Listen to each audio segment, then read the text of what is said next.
All right.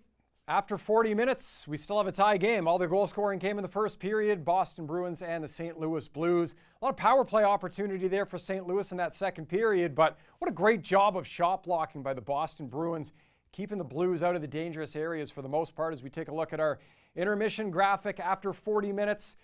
Power play time helping St. Louis control that offensive zone time so far in this game. Boston really dominated that area in game one. That's usually something that St. Louis dominates, just given the way that they try to create their offense with that low to high cycle game that they execute. But good job of St. Louis so far, keeping Boston out of its end for the most part. Shots on goal, big difference from what we saw in game one. St. Louis easily the team that is creating more opportunities and better opportunities so far in this game. You take a look at the slot shots as well, almost double for the St. Louis Blues. And remember, in game one, they only had 4 shots on goal from the slot total. 2 of them came in the last 10 seconds of the game when it was already out of hand. So a big improvement for the St. Louis Blues in the way that they're playing this game so far through 40 minutes. The scoring chances off the rush. This is something that was non-existent for St. Louis in game one.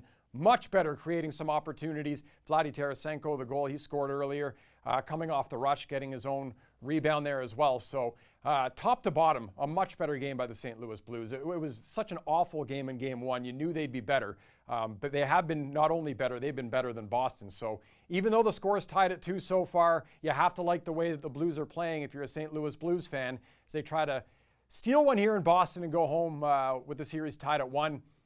Looking at terms of scoring chance leaders after 40 minutes, guys who have put the most shots on net from that slot area, Joachim Nordstrom's the guy for the Boston Bruins who's leading the way. He's got 3, so he might be a guy to watch going into the third period as somebody who could potentially score what turns out to be a game-winning goal.